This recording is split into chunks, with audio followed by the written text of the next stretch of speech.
Yeah, CT, get your hands up. It's the M-Town representatives, Project P, Renzo, Pat G, Hood affiliates.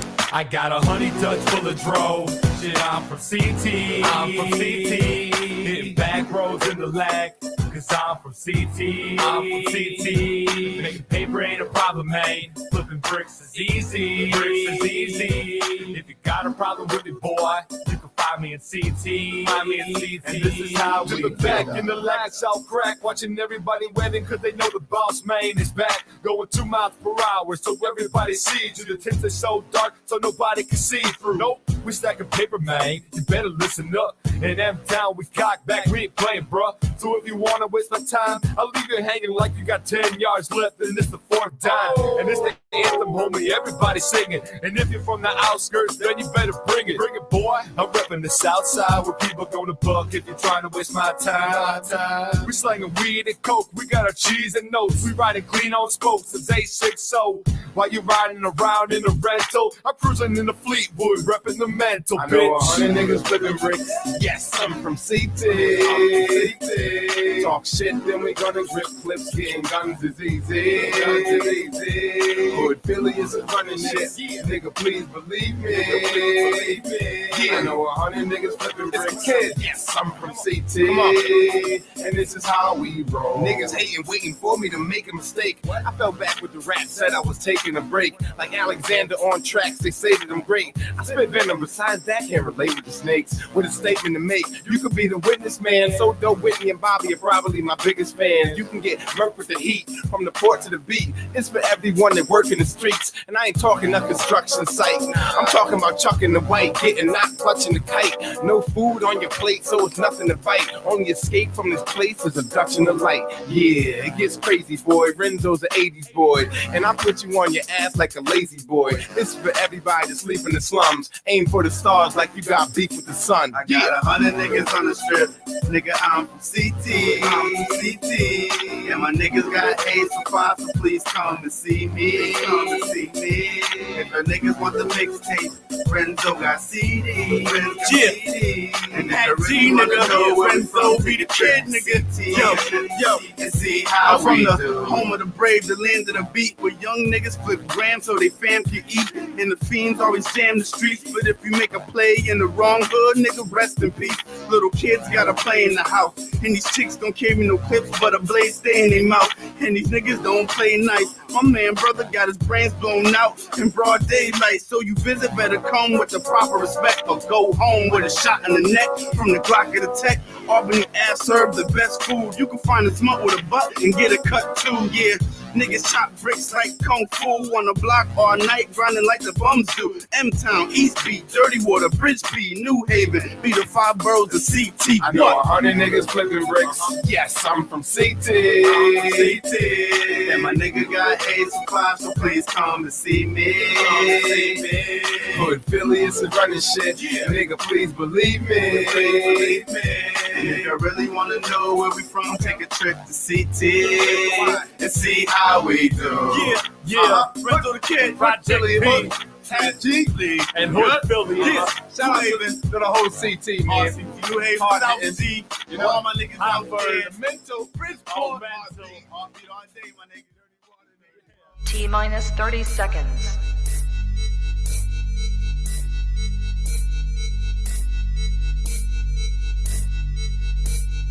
T-minus 20 seconds.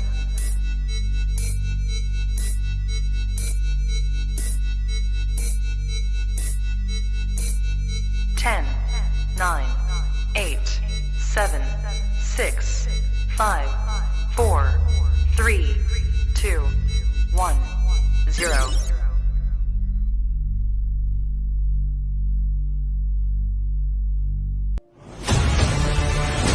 In a world full of mundane podcasts, one show rises from the ashes. Critics are calling it outrageous. Podcasts, as we know it, will never be the same again. Crazy, crazy, crazy. Welcome to the show. Tonight, prepare for an epic journey where every step could be your last. The destination, a place where no maps can show. The mission, to rise above the rest. The danger, unimaginable. The reward, a shit ton of weed and laughs. It's going to blow your mind. This is 2B Bloods. So sit back, turn up the volume, grab your weed, get ready to light those bloods.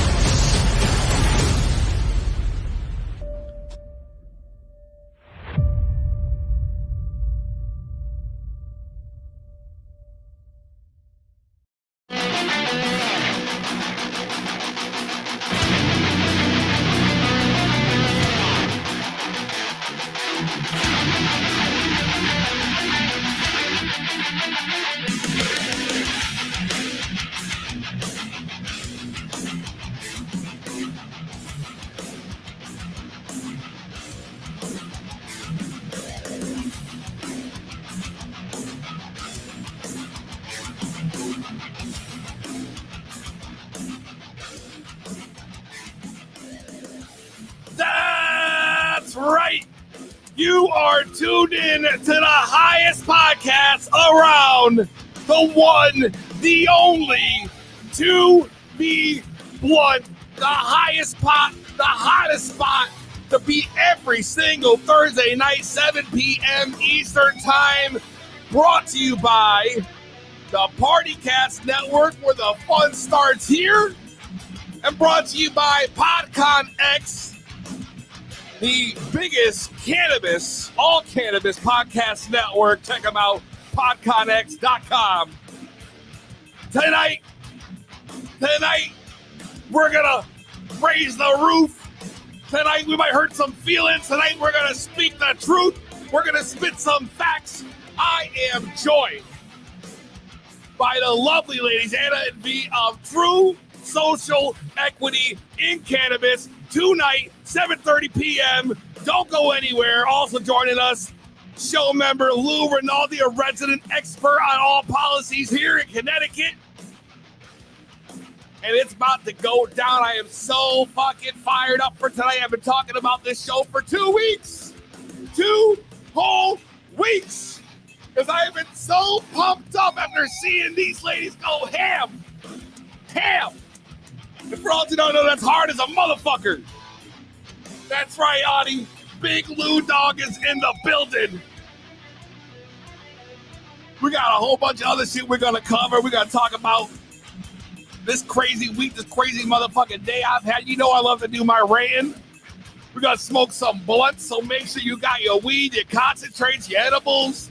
However it is you like to consume cannabis, let it be known it's time to grab that shit now, because we about to light them bitches up. And the chat's already popping. Gadget Girls, Lucy Roman, Aqua Ginger, Hazel Days, Waverilla, 190 Pound. I see you, Audie, in the house. Chelsea's in the house. Miss Fire, Strain Kings. It's going down, the highest podcast around. It's 2B Blood. Fuck yeah, you already know how it goes. I'm fired up today, baby. I have been waiting for 2 fucking weeks, and I see Lou laughing backstage in the lobby. He's sitting there laughing at me because he knows I get all fired up like this is WrestleMania or some shit. But it almost, in a way, feels like WrestleMania because tonight's guest, all right, they like to bring the heat. They do not hold back. They spit the facts. So I am excited because true social equity in cannabis is the topic for tonight. The topic which has been plaguing Connecticut and as far out all the way to the West Coast and back. So we're going to talk more about that. But before we go any further, it's time for my favorite part of the show and yours, the ceremonial lighting of the blunt. Yeah, ho.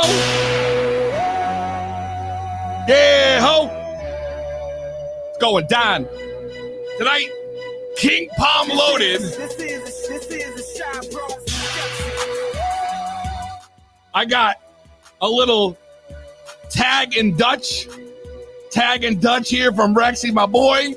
That's tagalongs crossed with Dutch chocolate cake, baby. Ooh, it's like fucking dessert. Nothing gets me more hyped than some tagalongs from the Girl Scouts. That's my favorite fucking Girl Scout cookie. You can put that shit on paper. That's fucking legit. King Palms loaded. You already know the deal.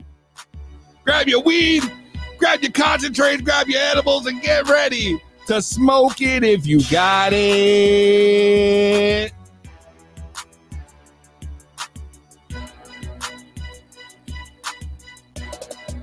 I know they're like lighting that blood, Leo. Let me tell you. Nothing like lighting the blood.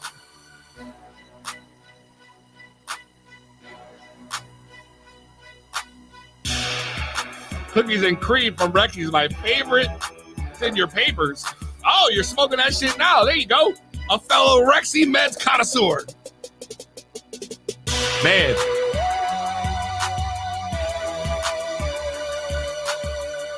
That's a good ass blunt.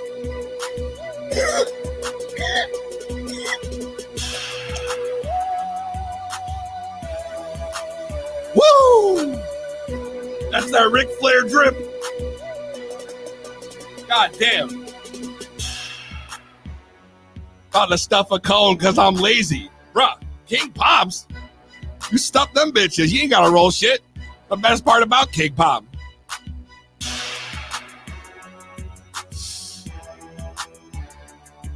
You already know.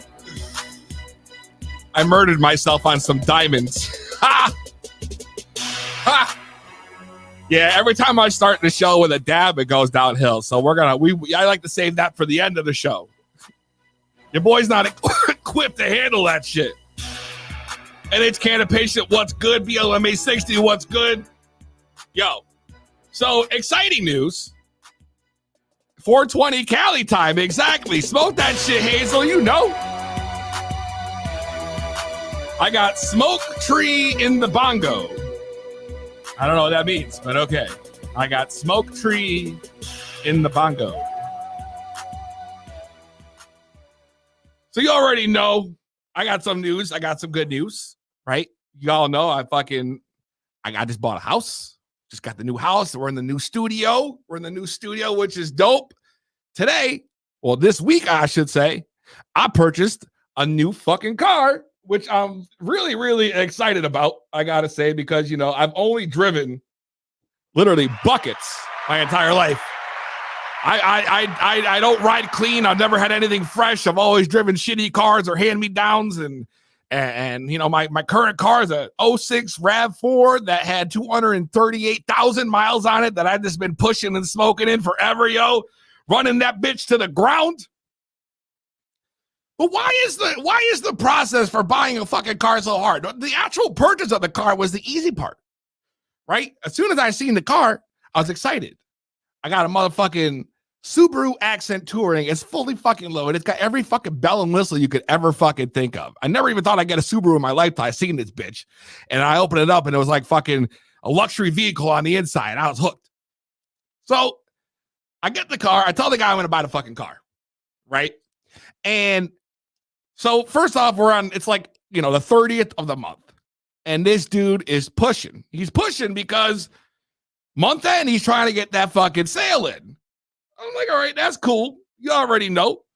I'm down for this. So he tells me he's going to bring the car, you know, the car over. He's going to bring the paperwork over, sign the paperwork. He brought it right to my house. Shit was great. Only problem was, town of Middletown says, you got to pay your taxes. I got a tax payment back from the last payment I didn't pay yet. I'm like, no big deal. Went online that night. I paid that shit online. Right? So you think it'd be good. So next day, wake up, looking at the fucking website, still shows I got tax pay. I'm like, what the fuck? How's this fucking possible? So I call the town. And this fucking no good, rude ass bitch answers the phone. And I'm like, hi, my name's so-and-so. I'm looking to register a new car. So I paid my taxes last night, and I'm wondering why it hasn't cleared yet. And before I can even literally finish the sentence, this chick cuts me off, and she was like, well, sir, did you read the disclaimer? A disclaimer? First the fuck of all, who the fuck reads the disclaimers online? I have never popped up one disclaimer on anything I've ever signed up for or paid where I read that shit. You scroll to the bottom, you click accept, and it's gone. No one reads the fucking disclaimer. Well, she's like, well, if you did, then you would know that it takes 3 days to clear. And then she gave me more shit, and then I got pissed, and then she hung up in my fucking face. She hung up in my fucking face, literally the town hall. Just hangs up on me. I'm like, bro, what the fuck? So I'm pissed off, right? So I hit up the fucking dealer, my sales agent, and I'm like, bruh, they telling me 3 business days. Now I paid Tuesday. That's Wednesday. That's Thursday. That's Friday. By Friday the last day. So now I'm thinking it's going to be fucking Tuesday by the time I even get the car because it's a holiday weekend, right? And so the business days are out. No one's there Monday. The guy told me he wasn't even going to be in Friday, the sales agent, because it's like a holiday. I was like, are you fucking kidding me, yo? So I'm calling the DMV. I'm calling the town hall. I'm raising all fucking hell. I'm calling every other department to see if someone can push this clear because I woke up today and they said it was paid, but DMV still says it's delinquent. So here I am now pissed and confused. Now I want to shout out Meriden Hyundai. All right, Meriden Hyundai, where I bought my car, because these motherfuckers went above and beyond. They threw 4 fucking sets of tires on my car for free, brand new tires. Fucking cleaned that bitch, it's fresh as fuck, brought it to my fucking house. And they were honestly nice enough that they hooked me up. They put a dealer plate on the car, brought it over today, and they were like, just keep it until we can register it and bring it back and we'll change the plates. And I was just like, thank fucking God. These people, they work these government jobs, these state jobs, these city jobs. They're fucking useless and rude, mean as fuck. I'm a stoner. I'm not trying to deal with your bitch ass attitude. So shout out Meriden Hyundai for hooking it up because honestly, I was fucking stressed as fuck all fucking day. But nope, dude showed up today, hooked me up right in my driveway. Brand new black 2019 Subaru Ascent Touring, like 33,000 miles on it. Bam. Bam. Someone said Subaru gang. I never thought I'd be part of the club, honestly. I was looking at Kia, Hyundai, Toyota, Nissan. Never once was I like, oh, let me get a fucking Subaru. Nope. Yet here I am now, going nuts. So you already know. I just wanted to say thank you because honestly, I was kind of stressed the fuck out. Phone lines are open, 860-384-7110. Feel free to tell me your shitty car buying experience. Awkward Ginger said she's about to start the house buying process. Yeah, good fucking luck. That's a fucking process and a half. I just did that shit. It's stressful as fuck. Buying a house is one of like the most stressful things you could ever fucking do. So make sure you got a lot of weed for that shit. Hazel, it's literally her job to tell you information. Yeah, you would think so. You would think so, but nope. They wouldn't help me at all. So it's bullshit. But the dealership took care of it. I'm happy as shit. We are fucking 3 minutes away from 7:30. It's almost going to be time for True Social Equity in Cannabis and my buddy Lou Rinaldi up in the house. N and V are going to be here joining us. I'm really fucking excited. Make sure you guys, if you're like me and you put your blunt down and that shit went out because you were fucking talking hella shit, then make sure you tune in and don't go nowhere. Don't go nowhere. This fucking beat gets me going. I'm all fucking ready. We're going to take a quick break. When we come back, the business is about to pick up. So don't go anywhere. It's To Be Blunt with Peezy.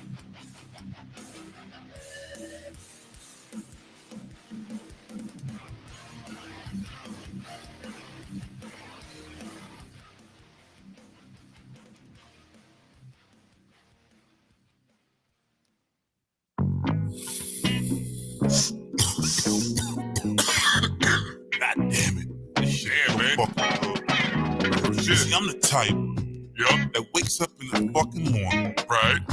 and just smoke a whole fucking eight to the face. A whole Be lady. high all motherfucking morning. Well, that sounds like my kind of day too. You know, because I don't know what the fuck my life is gonna bring me today. True. You never know if you're gonna live or you're gonna die. True.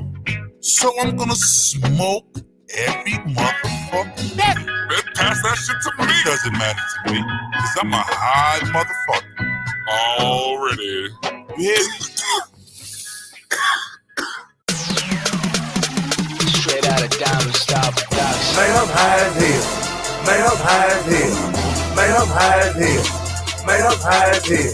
I love to smoke weed. I love to smoke weed. I love to smoke weed. I love to smoke weed. Man, I'm high as hell. Get high. Man, I'm high as hell. Get high. Man, I'm high as hell. Get high. Man, I'm high as hell. Get high. I love to smoke weed. I love to smoke weed. I love to smoke weed. I love to smoke Let go! Just be riding my dick, I'll be back on the block and I'm sipping the fit. You question me, I'll be flipping the bricks. I think it's sales and I'm leaving you hit. I'll be the problem, you gotta solve this. Thinking that we go, I would've tossed it. Better be handy, so hydro or kush. Anything less will I promise go push. Light up, you got a problem on the back on the scene. Put that green in the sit codeine. I'm loving that purple like I'm married to the bitch. I'll flip a few times and I'm gonna have to switch. Oh my, so high, man, I'm gonna have to sit. I take a few hits and I'm back to the shit. I don't ever quit cause I know they miss. I love that weed, so I'm gonna have to spit. How else am I gonna support my habit? Without this green, I'll be back to like a rabbit. Keep on feels my love inside. Put them on paper, that's how I survive. Running this shit, bitches that shit. I got the monkeys, made us so hit. Sipping some beer and some vodka, that's it. Made us so high, made us so lit. Man, I'm high as hell. Man, I'm high as hell. Man, I'm high as hell. Man, I'm high as hell. I love to smoke weed. I love to smoke weed. I love to smoke weed. I love to smoke weed. Man, I'm high as hell. Get high. Man, I'm high as hell. Get high. Man, I'm high as hell. Get high. Man, I'm high as hell. Get high. I love to smoke weed. I love to smoke weed. I love to smoke weed. I love to smoke weed. Man, I'm high as hell. Man, I'm high as hell. Man, I'm high as hell. Man, I'm high as hell. I love to smoke weed. I love to smoke weed. I love to smoke weed. I love to smoke Let go! weed. Don't be loving my shit because all that I bring will be shit that's legit. I don't deceive you, no sense, no sticks. Just give me a Dutch and I'm rolling up thick. Let it fire, then on my path, they definitely go hold it. Up to collapse, they can't see a thing, but man, now it don't matter. I'm only here to take records and shatter. Yeah, man, I'm so high. There's so many hits. I'm like Superman because I'm flying this bitch. And I can never stop, I just keep on packing. Pump, pass, don't keep on rapping. And I can never stand for the he say, she say, bullshit. People get spitting that he say, throw their style, and handle it my way. Bust out my jars on the purples in Bombay. My boss said, dude, call them big Lebowski, we getting fried. And then we very hungry. 2 hits from the butt, then you pass it. Oh man, now you blasted. Man, I'm high as hell. Man, I'm high as hell. Man, I'm high as hell. Man, I'm high as hell. I love to smoke weed. I love to smoke weed. I love to smoke weed. I love to smoke weed. Man, I'm high as hell. Get high. Man, I'm high as hell. Get high. Man, I'm high as hell. Get high. Man, I'm high as hell. Get high. I love to smoke weed. I love to smoke weed. I love to smoke weed. I love to smoke weed. Man, I'm high as hell. Man, I'm high as hell. Man, I'm high as hell. Man, I'm high as hell. I love to smoke weed. I love to smoke weed. I love to smoke weed. I love to smoke weed. With the dopest you ever heard. We're rolling the fattest bloods. It's to be blood with Peezy.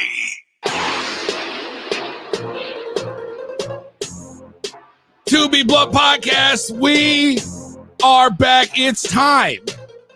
It's time for the main event. I am joined today by 3 fabulous guests to discuss a topic that's been plaguing the nation, and that is social equity in cannabis. From True Social Equity in Cannabis, it's Anna Rose. Hey.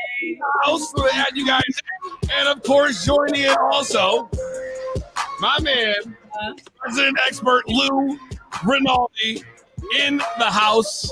I gotta say, I just want to say one thing. And that is, hey, what's up? What's up? Peace and love right back to you. I am very excited because I have been dreaming about this night getting the four of you, or the four of us, I should say, together for this event. Yes, because this is a topic that's been a constant thing on the show, which is social equity in Connecticut, which has been a total shit show, as you guys already know. We're going to talk more about that as we go on. And Lou has been, for the most part, documenting all of the shit happening in Connecticut and putting the info out there. And then, getting attacked in the meantime by the people who are, guilty, the guilty party, we should say. And the man got off of Instagram. It's been on Twitter now. You can find him on CTMMP Data on Twitter. His new account. Check him out. And welcome to the show. I'm going to start with that. How you guys doing today? Crazy day. But I'm smoking some green. I'm trying to be chill. We had some meetings earlier. Vi's on the move like always. Always. Hello, y'all. Peace and love. It don't stop. You guys are always making a lot of moves. You got a lot of events coming up. There's a big nationwide protest you guys have been promoting that a lot of people I know in the state are going to be taking part of also. Let's talk more about that. Why don't you tell me about this, the corporate cannabis not protest, but boycott? I mean, we've been boycotting for 3 years in Illinois and Chicago. So, I mean, it's not new. But it's relatively new that like we were finding our people throughout the country to, really come together and unify. Really, it's about unification, and so that we can stand together and raise the awareness of the global injustices that are going on within the culture and the industry that has been created within this space of medicinal wellness. This is one of the first times that, we've all actually been able to band together under one common or a few common things that we're pushing, which is decriminalization globally, as well as freedom and amnesty for all, as well as home grow for all without any limits, restrictions, or anything like that. And True Social Equity in Cannabis actually attempted to do this before, and we had a few states that said that they were willing to unify. It only ended up being a handful, but at the end of the day, when you're talking about creating the improvement to the movement, it's steps to get there. And as long as we can find the commonality and the unity within it, we're making great progress. Well, yeah. Like touch on that, Anna. I mean, I'm so ready for this again because there's been a lull in protesting. And I mean, I protest every time I speak. Like, my wife is tired of talking about this shit. Can we talk? Can we curse on here? Absolutely. Oh no. Yes. This is there's no. This is not PG-13, is it? Yeah. No. This is not PG. No. No FCC violation. No. I got in trouble last time, like 4 or 5 times. I got in trouble for saying fuck. Probably. Yeah. No. You can say fuck as much as you want on here. I fucking love it. Okay, great. I love it because I'm an ex-sailor, so I have that military cursing going on. Oh, thank you for your service. What were you saying, Anna? I saw you guys on. Wait, can I cut you off for a second? Because you've said cut you off. You've said guys like 4 times, and I'm trying to get people to change their vocabulary from you guys because I don't identify as a guy. You can say gals. I'm from originally Houston, Texas, and we say y'all. Lady. Or yeah. I like y'all. I'm sorry. I appreciate you letting me know before I kept doing it. Also, I'd be counting, and I'd be like, "Fuck, I gotta say something at some point." So, I know you don't hold back either when it comes to that, because, like I was about to say, I saw you on another show here in Connecticut, which I'm not gonna actually name right now, and this is why we're all laughing about the. You FCC. guys already know what show he's talking about. No, if you don't know.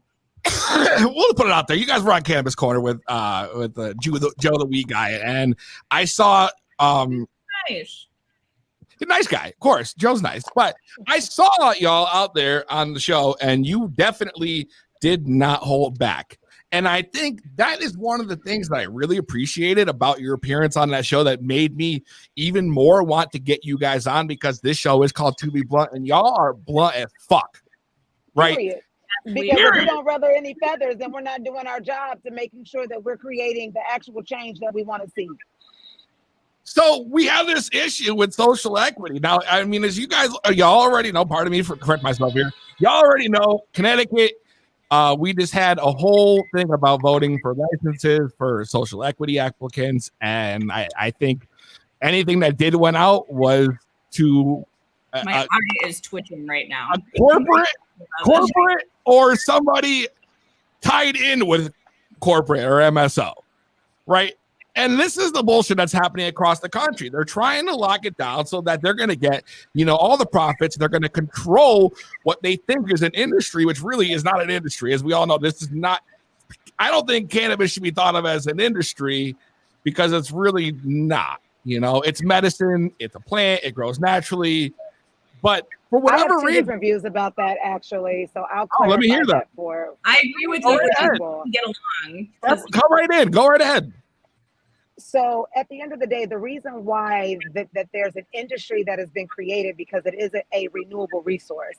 And we forget about the renewable resource of the plant, and we focus on the medicinal aspect of it when we're talking about, which is why everyone only has on their tongue cultivation and retail or infusion. And at the end of the day, this is a renewable resource that can actually sustain a society and an economy.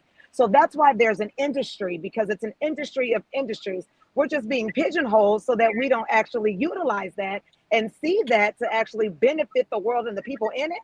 And it's being conglomerized and monopolized by a very few. And that's the problem, though. It's the very few that are benefiting from this. And now you have all these people who tried to get applications and spend an absurd amount of money. My group spent $110,000 applying. $110,000? Are you fucking serious? A lot of work. And that's Lou, what was the price here? What? Lou, what was the price here for the license? No, that was the amount of money my group put in to apply, because it's not just about applying for a license and the cost of that. It's also all of the other specialty stuff that you need to write this dissertation to fucking sell weed. Like, it's ridiculous. The service is cutting up a little bit.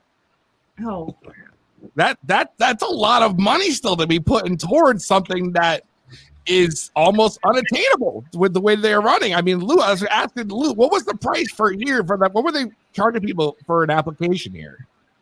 Well, for retail, if you just want to pay to play, it was $3 million, and if you did equity joint venture, then it was $1.5 million. That's just for the retail license. Wow. That's crazy. A ton of money. That is way more than the 100,000. Connecticut is ridiculous. What? This is what I'm saying, though. This is how they get you. No one can honestly say I got 1.5 mil laying around, so I can apply to get into this. Nor do you need all of that to do what needs to happen to help heal people. This is just people trying to make different kinds of jobs and regulations and like barriers to just the natural way that has been occurring, which is helping people, a person helping a person with a plant and living with it, Absolutely. Sorry. So the lottery process, I think, was actually separate from that, and that the fee was a lot lower, but still, it's like non-refundable, and that's no limitations to number of times that you could enter the lottery. So it's very, very much populating a slush fund. I mean, that's clearly, and they're going to do a second round of the lottery before the end of the year because they saw how successful it was the first time. So naturally, they want to keep that momentum going.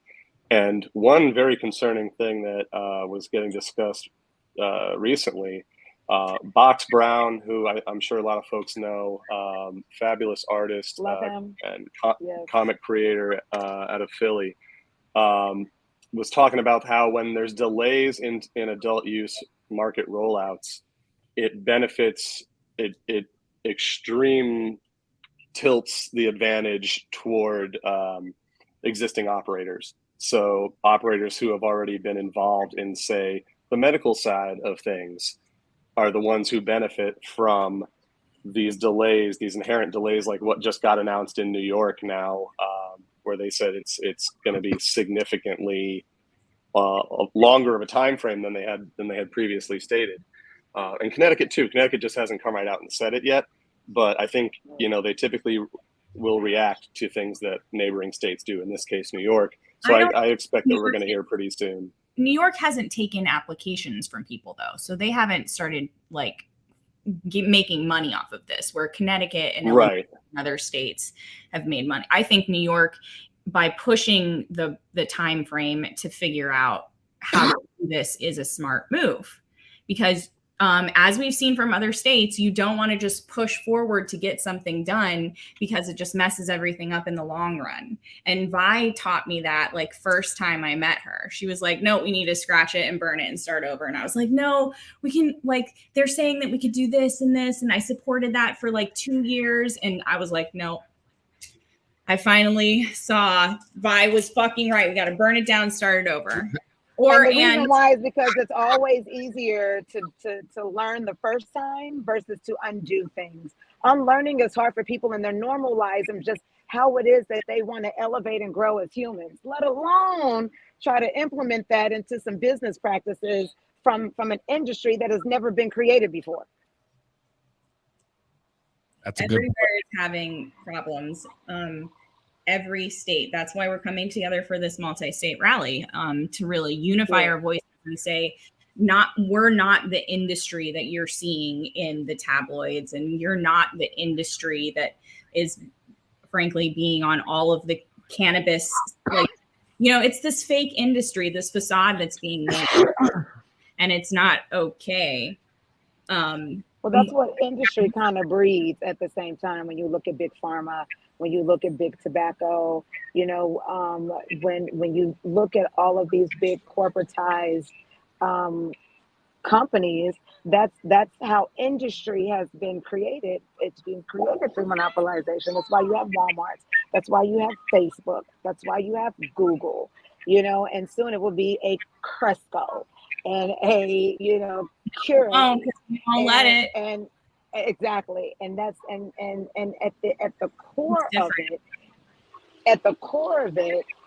it was to replenish and to really address the wrongs that carried over from the war on drugs, aka the war on blacks. And at the end of the day, we haven't really seen that address that in any way that's beneficial to the communities that have really suffered the injustice of even the prohibition of this. That's a very good point. Very good point. And it almost, they really hype you up. And this is the thing that gets me. I'm stuttering right through my thing. They hype you up.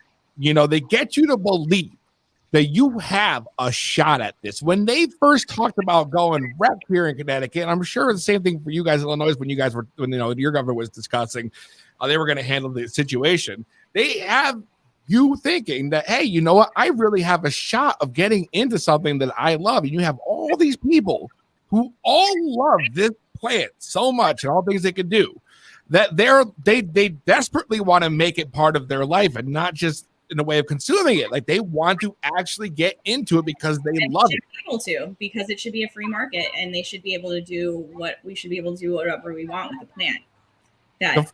The free market is a very interesting idea. See, I think that would be way better than what's going on now. But it's not a free market by any means, and I don't think. And what I don't think gets talked about enough is, there's all this talk of potentially accelerated federal legalization because of the midterms or whatnot.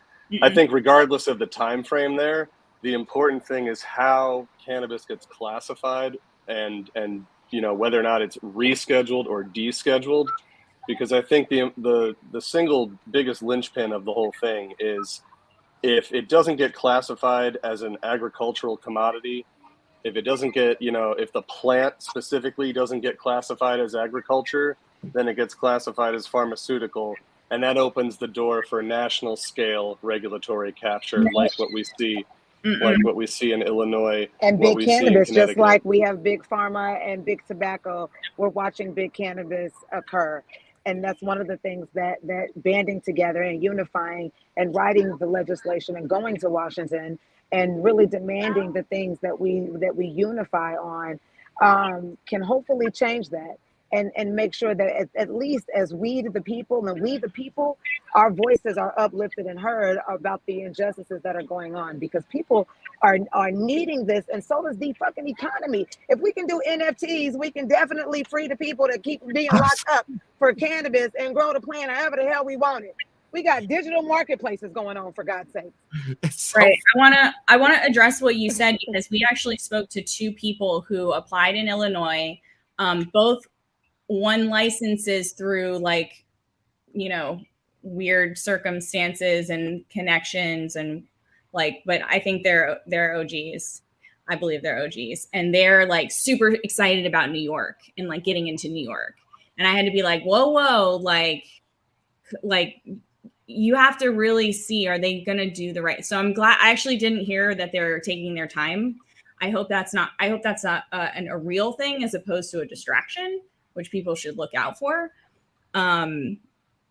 It all comes down to the black and white at the end of the day, and what gets passed in legislation. And that's why it's very important to get into utilizing your voice on a legislative way, and get into being the people's voice to lobbying, not necessarily having to pay a lobbyist. Show up to your city council meetings, get to know your aldermen, find out the bills that are there, that are on the table, so that you can either lift your voice to say yay, or lift your voice to say fuck that shit, because that's not benefiting the community, the plant, or the people that are currently being locked out. Yeah, and the politicians, we need to hold on the same level of regard, in my opinion, because they need to show that they actually are listening, instead of just saying that they're, just giving us lip talk. It's ridiculous. And we need to step into those roles too. So if you're interested in running somewhere throughout the country, we have a list going of people interested. And we are going to support you as We the People, and we'll get on the same ethical connection first. Make sure we're all in alignment. Right, same page. But for us, it's easy. Free the people, free the plant. Lou, that'd be a great gig for you. I think maybe you should run. add that to what I've been dealing with. I don't know, man. I don't know if I need the noise. It would be great for the role. I'm just putting it out there, dude. I think you'd have a lot of people behind you. Yeah, it's definitely something I had considered. What I think is probably more imminently impactful in the nearer term is, I like seeing more and more people finding their voice. I like hearing from folks who maybe have been kind of keeping it low, or kind of staying on the sidelines, who have finally been deciding, enough is enough, with a lot of the information we've been learning lately, and a lot of the feedback that we've been hearing from what goes on in these MSO, cultivation facilities. It's nice to hear that people are starting to speak up and starting to make their voices heard. I would encourage, if you know someone who's kind of on the fence about it, talk to them and just let them know, there's options for them if they want to be able to communicate that, safely and securely to the news media. There's many ways to do that. I can certainly help with that. It's something that we do pretty frequently, that we've been hearing from a lot of folks lately. So on Instagram, can you please come back? Not my thing. I did put it back, but I'm gonna not be, doing a whole lot. I think I need to kind of, have certain boundaries and kind of protect my peace, and, stay focused on where I need to be investing effort, where I'm going to get the most return for patients. Okay. Glad you added that part. Yeah. I'm not trying to make anything off of it myself. Dude, of course not. We know. You should be able to run for governor. You should be able to. It should be legal for you to like not need a license and help people get their medicine. Like I'm sorry. Right back to the free market point, right? But how do we even achieve to get to there? Like that's a long run. Like how could we honestly? What are the steps what we need to take? I mean, right now we're struggling just at the state level, right? Because first off, you got all these politicians. You don't know who to trust. You don't know who's tied to what MSOs or who's got the corporate money coming in on the back that's influencing their votes. And that shit happens all the time. That's not just a movie shit. I'm telling you, this shit happens. Louis, as you definitely have pointed out, plenty of people who had ties to MSOs, throughout your tenure on Instagram. And that is the thing I'm wondering is like, if it wasn't for someone like Lou, right? And we didn't know what politician you could trust, what can we do to achieve, at least on a state level, and get a start, right? And get a start towards the right direction, true social equity. Like what could we do? What would be the plan? Well, if you're good at reading, read the bills and be on their asses about not changing them. I'm not particularly good at reading, so I do it through art, like documenting people and interviewing people's perspective and trying to push out the progressive perspective. I mean, open market, I don't think is very progressive in my opinion, but like to everybody else, it's like, oh my God, what did you say? I don't know how to capitalize on that. It's a plant. Let people grow it and let people help other people heal themselves by making some commerce on it and let them pay a 10% tax and everybody's happy. The government makes way more money because they're getting more taxes from a lot more people that are just willy-nillying it. It's a weird word. Anna Rose speaks the truth. Right? Prime example. I got a lady right down the street from my house. She's got a whole stand set up at the end of her driveway, and they literally have fresh garlic that they grow. They set up in there with a little sign that's like $5 a bundle. Yes, right? We should be able to do that shit with weed, right? And other medicines that are plant-based. Yes, agreed. Yeah, I think the way that, to answer your question, Peezy, I think the way that we get there from here is, I think it comes down to a compromise that's going to allow, both. Well, I guess what I'm saying is if the alternative is to completely slash and burn and build it back up, that is absolutely a multi-year, attrition in state legislature kind of effort. If the option in Connecticut is let's add a caregiver tier to the existing adult use market structure, maybe that's something that can be explored as a bolt-on, at least as a means of, temporarily allowing for something like the ideal that you described. Pardon? I'm sorry. I'm seeing a comment and I'm reacting, and I know that's weird. Sorry. No, I was gonna bring it up when he was done talking, anyways. Oh, my bad. Oh, it's okay. All right, it's all good. Louis, you good? No, I'm just reading the comment too. I want to get your thoughts on this because I don't know if demands and protests, right, are working. At least not here in Connecticut because there is no commission. There is no commission. There's no commission. Okay, here we go. There's the thing. So in other states, using Massachusetts as an example, because we love to copy Massachusetts, they have a cannabis control commission. Other states have a cannabis regulatory commission or similarly named entity that is a specific dedicated to cannabis the regulation, oversight and governance. Yes, but they don't. However, most of them don't do that. And in Illinois, a lot of them have actually resigned. And the governor has yet to even appoint, which why are they the ones in charge of appointing? Who's even addressing that? And that's one of the reasons why I say we have to go back to the beginning, because from the beginning, utilizing politicians that are not even from the culture in order to create and draft what a compliance system looks like, not regulatory, where it holds restrictions, but it holds safe and adequate ability in order to do commerce, right, around this plant, is missing. And then from the other side of that, the distribution from the revenue of that and where it goes and to whom it affects and how it affects the system in a positive way, that's also missing. But then who's there in order to oversee either one? No one. Nobody. Yeah.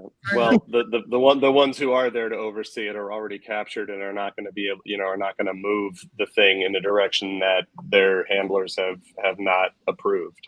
So that's I think the important thing that we have to do if we're talking about changing legislation is we have to build more feedback loops, more actionable feedback loops into these laws and into these regulations.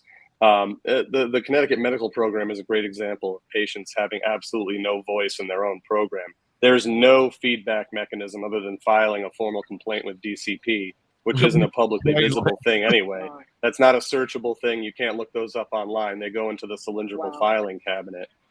So I think when you have a structure that's set up in a sort of traditional authoritative command and control structure where it's we know what's best for you, the structure is it's read only. We're not looking for your feedback. We're telling you how it's going to be because that's what we have to do to placate the latent prohibitionist mindset in so many of these boomers out here in Connecticut. That's what we have to do to them. That's exactly what we have to do to them.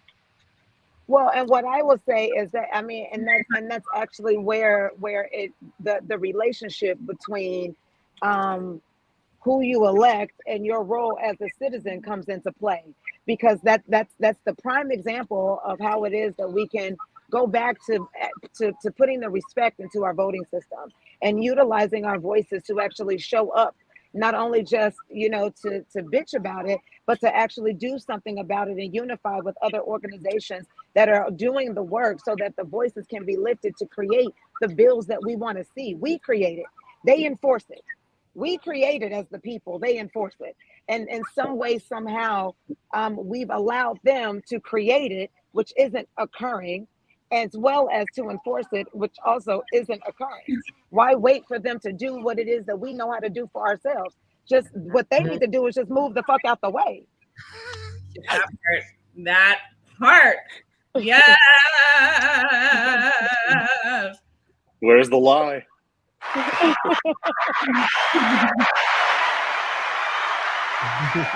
Damn, you got the applause, Vi. Hell yeah. Hey. Yo, I like that. Get the fuck out of the way. That's a fucking t-shirt right there.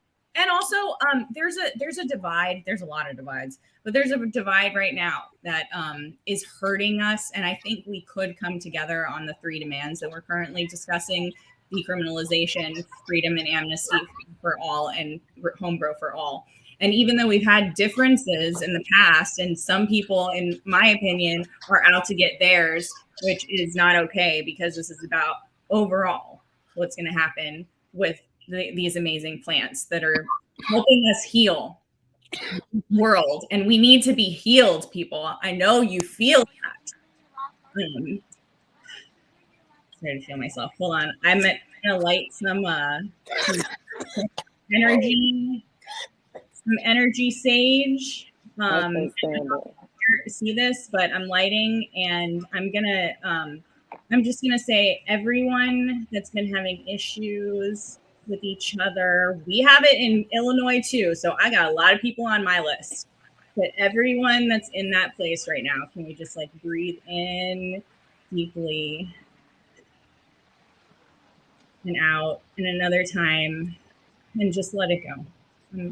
Well, and what's important in what she's saying is that, unfortunately, there was trauma that occurred even before we got to this place of legalization.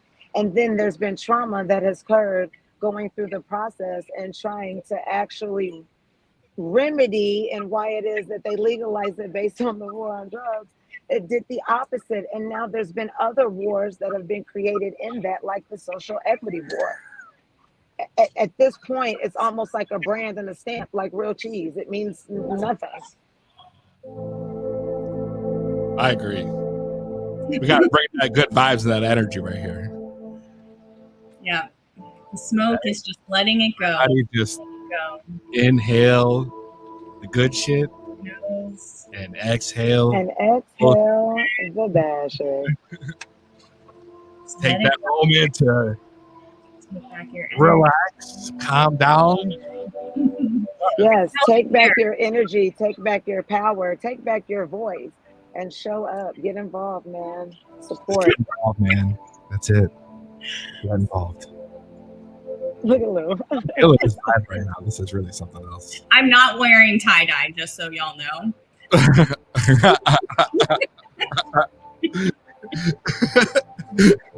No, but really, honestly, though, we have this issue also. You have the legacy market in the States, and you got the the MSOs, and there's just this giant battle happening right now between Fuck the corporations. Fuck the corporations. Obviously, fuck that. There's two middle fingers right up, right? But here, we have the problem, and this happens in all these states where you have so many people who claim to be legacy, are trying to advocating, for the legacy market, but are working with the MSOs and misleading people on top of that.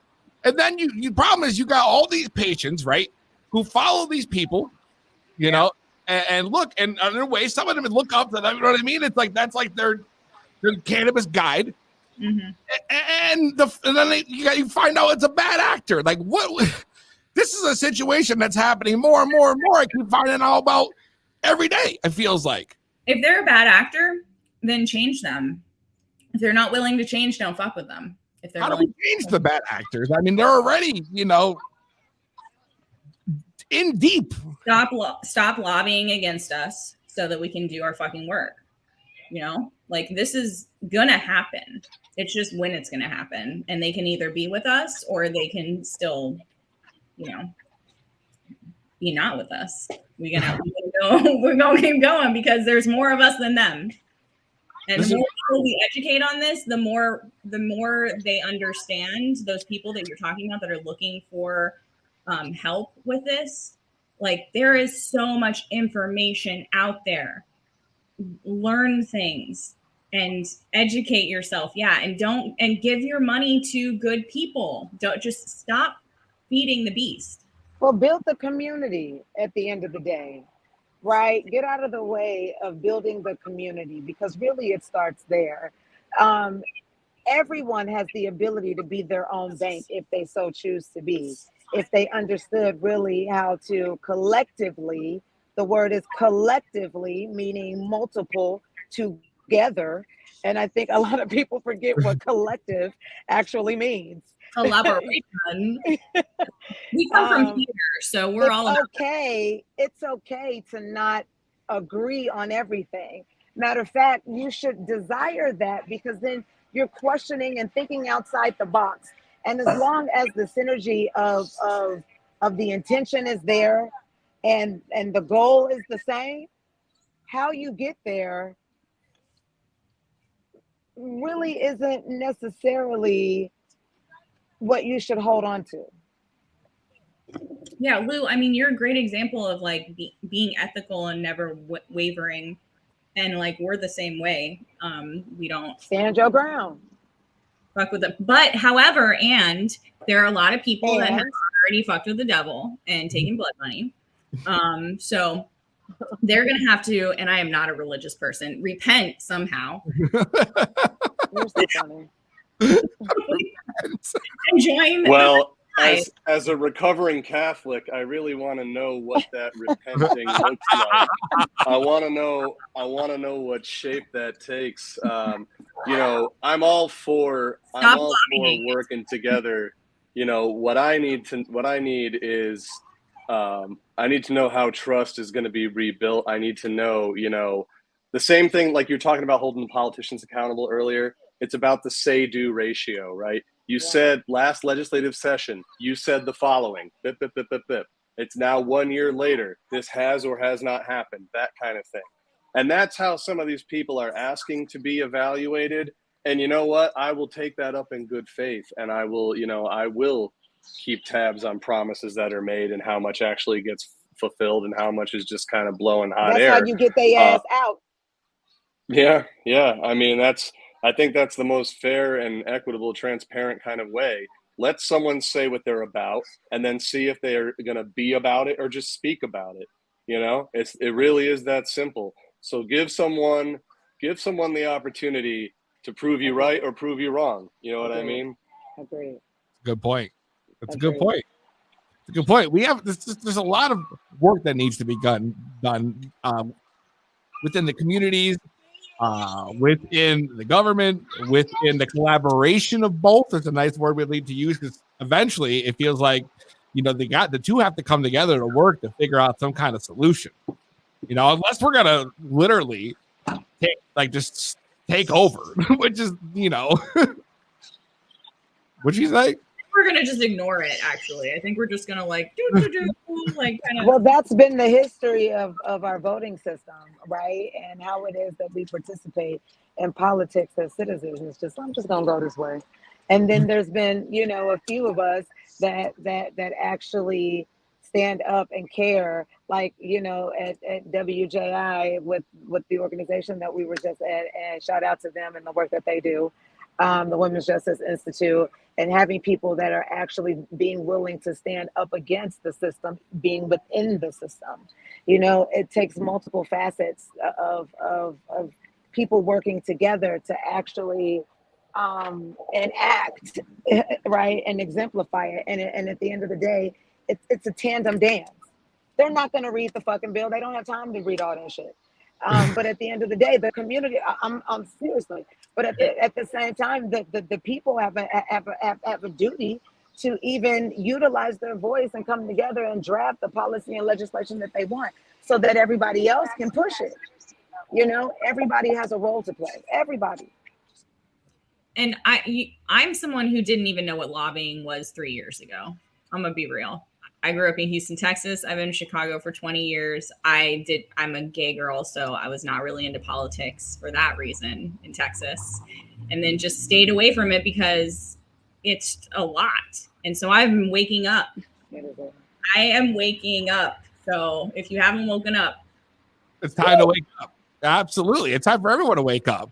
And not only that, it's time for everyone, if you have any comments, because I know comments have been coming in left and right on the Instagram and in the chat. I'm trying to keep up with everything. Phone lines are open. You can call in. Yes. Y'all call. Come on, call. That's 860-384-7110. Phone lines are open. If you guys want to call in and ask questions, we have Anna, we got Vi, we got Lou in the house. Anything you want to ask, tables open, phone lines are open. 860-384-7110. Oh, there we go. To be blunt, what's your name? Where you calling from?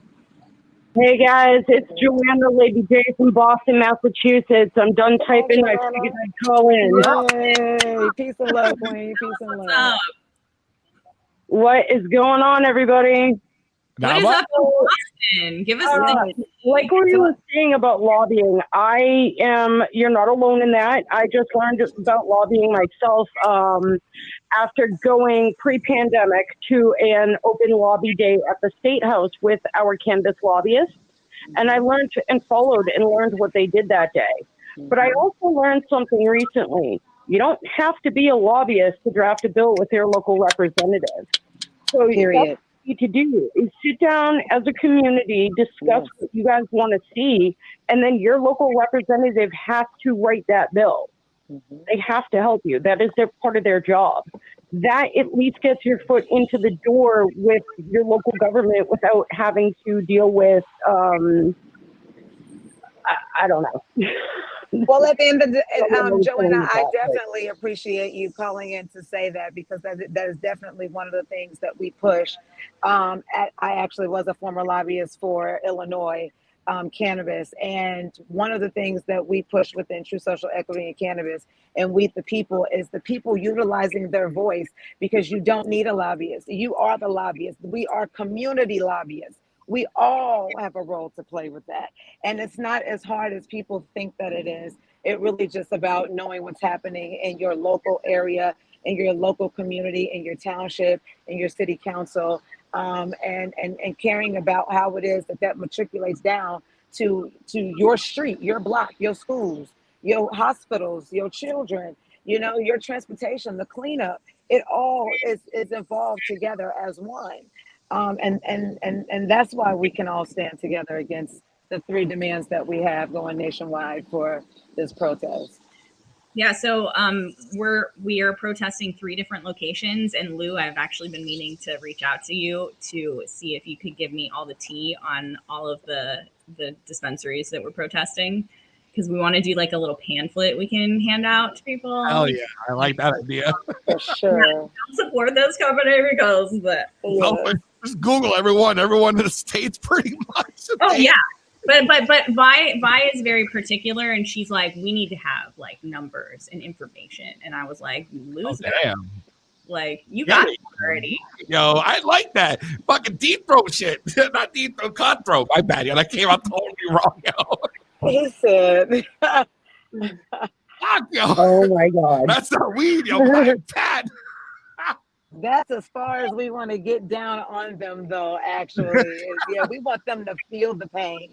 And at first, when we had our lawsuit, one of the reasons why our attorneys actually felt like that it was a success for them was because some of the stock actually tanked about 70%. At the end of the day, that was not enough for us.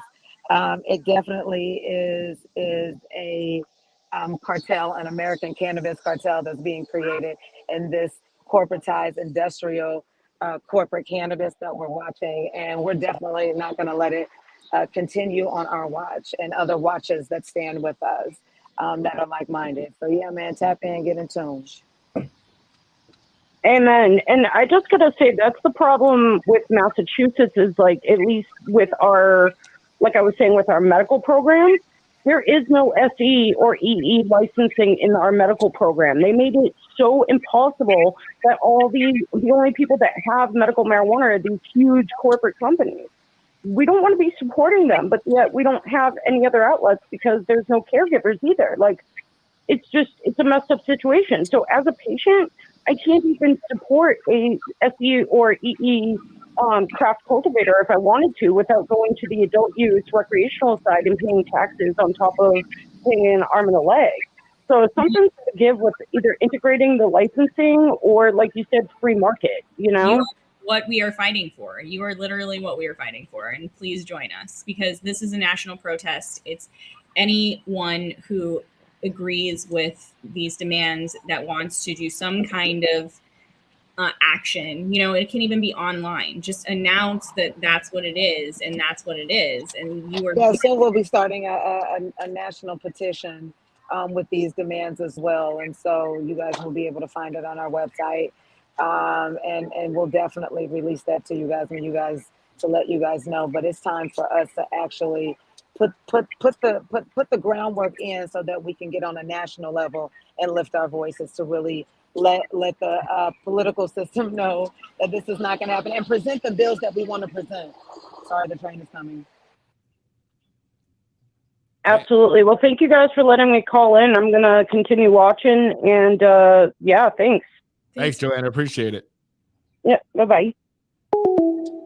Joanna, I know, right? That was dope. 860-384-7110. Phone lines are open. We are live with True Social Equity in Cannabis, Anna and Vi and Lou Rinaldi live. If you guys got any questions, any comments, anything you want to talk about, feel free to call in. We are live right now. So Lou, wait, I haven't talked to you in a while, and I just wanted to catch up. So how have you been? What's been going on? And Peezy, I don't even know your name, Peezy. I want to know more about you too, Mr. Host, man. Peezy? Peezy. Yeah, not to be confused with the candy, the Pez. Although that would be a dope Pez dispenser, a Peezy Pez dispenser. Right, dude. My head just expands, my mouth wide. I'll pop the joint. It'd be dope. Instead of pre-roll a joint, or we got a pre-roll pops out. That'd be dope. Oh, a pre-roll dispenser. That's actually the sad part, though, for me, is that there's so many different states that really have no idea what's coming to them, and you have these already now conglomerates that are going into these smaller states and buying up the land and not educating the people and putting out bad propaganda, so that at the end of the day they have to wait for this disparity study to come out and follow these proper channels that still lead them to the end of the day that the equity is disproportionate. So, go ahead. Lou, I want to know also what your definition of true social equity, both of you, what your definition of true social equity in cannabis should look like. I think we've given it away earlier. But. I wanna just piggyback on something Victoria said real quick. BlackRock is now involved in the gobbling up of properties that are zoned for cannabis, and continuing to do in the cannabis space what they've been doing in the housing space, which is to drive prices to a point that is going to further remove it from the reach of the majority of American people. They call that regentrification, everyone, for the nice word. That's right. BlackRock, yeah. So it's one of the things. I'll give a shout out to Stacy in Detroit, Stacy Base 85. She's going through some stuff right now. I just wanted to give her some love. She was on a show. She was on a show where they talked about this. How there's an actual there's a website. I wish I could remember it off the top of my head, but there's a website where you can actually go and see. You can search by state and see exactly how many of these properties have been gobbled up by this conglomerate. And you can watch how they're using real estate to achieve that goal. So that was what I wanted to say in response to what Vi had said. To answer Anna's question about my definition, I'm saging for you, Stacy. I'm saging. We love you, Stace. We love you. In response to Anna's question about my definition of true social equity in cannabis, I think before you do anything else, 100% before you do anything else, you have to make right and whole, those things that have been damaged, those people, those lives, those families, those legacies that have been damaged, through all the years. So that means immediately, not just deschedule so that it's not, federally, it's not criminal. There has to be a way to force states to also do that expungement and to free nonviolent cannabis prisoners, expunge their related convictions, both at the state and federal level. That to me is we job say amnesty one. Only because expungement still holds it onto the records. And so they're still, have to deal with that cycle that can still lead them right back to where they came from, because it's still part of the system. So amnesty is the word that I try to push for people to utilize, because it clears the record completely.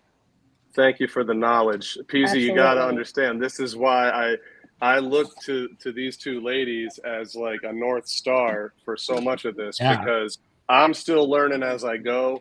I don't claim to be an expert by any means. I just try to pay attention and try to connect dots where I can. But what I think, that's job one, is the amnesty piece. And then job two is, I do believe in prioritization for people who were directly harmed. And I do believe in letting them be at the front of the line. And I don't feel bad about that. I think that's... And you shouldn't. If it's a free market, there's no front of the line. It's everyone. No, I'm sorry, but at the end of the day, there still should, as long as you're legalizing it based on the war on drugs, and those directly affected, abso-fucking-100-lutely, should definitely be able to have the resources and the assistance that they need, because they're the ones that are still being left out and divested and losing out still to this day.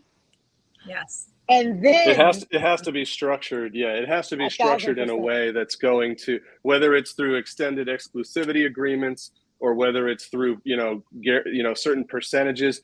It has to be a formula that's going to stand up regardless of market conditions and external market pressures. It has to be something that's going to survive people trying to fuck with it and game it, because they're going to.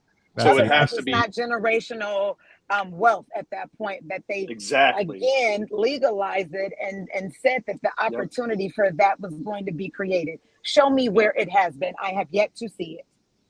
And then once you've done those two things, then I think you do make it a truly, ease of entry for micro tier. If someone wants to get in at the micro tier and they want to, like was said earlier, and they want to be able to just not look over their shoulder constantly, and they're fine with paying taxes, and they just want to be able to, have a space in the market that they're not completely boxed out of. Reasonable taxes. Yeah, reasonable. It has to be worth doing. Yeah, well, the taxes, I thank you for that, worth doing, because they have to go to things that are actually going to create a thriving community and a thriving state funding that's there, that goes to education, that goes to the healthcare, that goes to transportation, that goes to cleanup, that goes to mental health, that goes to, all these other things that we need so that we can continue to grow and utilize our higher mind versus our survival mind. We're wasting our damn time sitting up here focused on the wrong shit. Yes. That's so crucial. I spoke with someone today who said we need to stop talking about social equity and we need to start talking about societal equity. We need to talk about the net outcomes, and the benefits to society, to the people, to we the people. I love that. He brought that up, and someone asked on here that they said, so social equity, that's true to its name, isn't racial equity, right? I don't know what that's interesting name. Yeah, I'm not sure what he means by that. Me either, because it's I'm not understanding the question. Exactly, me neither. That's social true equity to its name. Is the racial equity that the government put on whatever state to have you qualify as social equity. That's what social equity is. And it's in equity that's it's disseminated socially that can be affected by the community that felt the oppression in the social thriving. If you want to look at the definition and how it is that it should be appropriated to actually stand in its name. How does that affect racially? Well, when you look at the divide and the economic flow, be it in education or the prison industrial complex, then you can see that the racial divide that's created. But then that's a systemic thing when you want to take it and extrapolate it even further than that, and how it is that that oppression has happened to a specific group of people, and then based in the system, all of us that walk in trauma, which is why we're self-medicating, and recreation is just some capitalistic corporate greed. I'm so confused by these comments. So Illinois, no, I get it. So Illinois the governor said he was going to bring generational wealth to the Black and brown community, which is why racial, like that, if you're Black and brown, you should be getting more licenses. But what happened is Black and brown people did get licenses, but a lot of them and most of them were connected to the government already. And and the ones that weren't had to fight and claw their way too, not only just in the legal system, but even just to have it and to hold on to it. And some of them are still fighting to keep what it is that they have. All of them are struggling in a major way, which is why Illinois also has most of their licenses up for sale. See, and that's the thing. I mean, everyone we talked about, every group, everything like this, this should be everyone should have a fair chance who's been affected by cannabis, and all these affected areas, and all these people struggling right now just to get in should have a fair chance, especially if you were affected by it. I mean, I feel like even more so because it's so close to home. You know what I mean?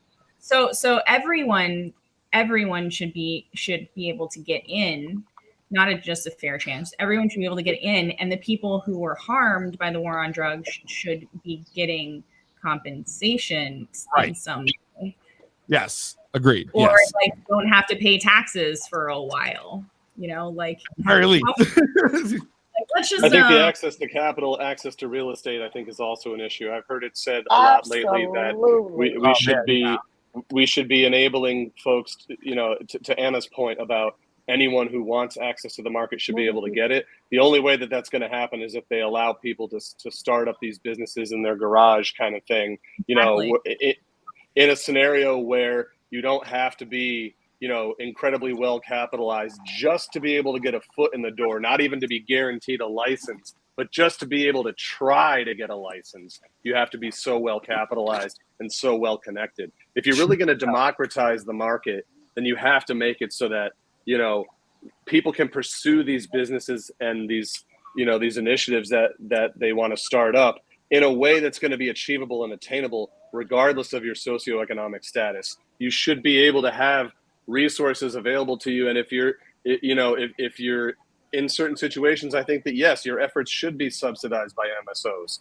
particularly around lab testing. I think if that's going to be a requirement in states and you're going to have micro businesses, that you should have those MSOs be subsidizing those costs for the micro folks. But you really we need to reconsider the impact of capital and particularly of the properly zoned real estate, because we're seeing, like was said, licenses up for sale in Illinois. Licensees in New Jersey are running into the same situation now, where all the possible spots have already been gobbled up. Businesses being sold or shut down in Oklahoma, who tried to attempt within, creating this free open market, but we see the downfalls with that as well. So, okay, let's think about like how we change presidents, right? So one day we like have a president and the next day like they win and like we have another president, kind of, right? So what if we woke up and the next day all the shit was decriminalized and I was people just thinking to get to that. Thank you. What they are doing Good and segue. tax on it and be good. Well, because going back to your question, Peezy, when you were talking about how do we get there, decriminalizing is one of the first ways in which you get there. Because once you decriminalize it, I'm Black in America, so being profiled probably ain't never gonna stop until we end white supremacy. That's first and foremost. Yeah. But that's definitely one way in order to cut down on us being restricted and feeling like we're not able in order to do our business out in the open. Right? We should be able to do that and not have any penalties or restrictions or being locked up or being raided, if you will, for us being able to do our commerce.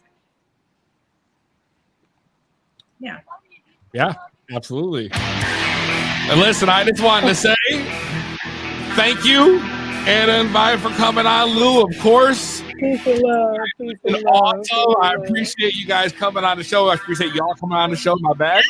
Yes. I'm gonna do that. We over talk because we could definitely do that. This is something that we just it's just who it is that we are to do this. This work is thankless and it's also payless because we fight for the people. At the end of the day, free the people, free the plant. So get in where it is that in your local, state that's actually joining in on this protest. If it's not, get in touch because we coming to a state near you. Hell yeah! If you guys end up coming to Connecticut, make sure you hit me and Lou up. Because For sure. Yeah. We thought we were going to be there around now, and then like my cat got cancer and like shit happened. And then life. Yeah. And I would love to have y'all back, so stay in touch. Make sure y'all follow them on social media at True Social Equity in Cannabis on Instagram. Thank you, Anna, Vi, and Lou. Appreciate it. To Be Blood, I appreciate each and every one of you for tuning in tonight. Much love, and for all the comments and everything else. It was popping tonight. Absolutely popping. So many good topics brought up. You guys were awesome in the chat, and y'all killed it tonight. Y'all just absolutely killed it. So just want to say thank you. Make sure you guys like, subscribe, follow us on social media at 2B Blunt Podcast, www.2bbluntpodcast.com.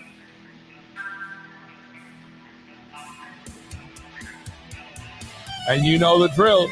We'll see you next week. Same weed time, same weed channel.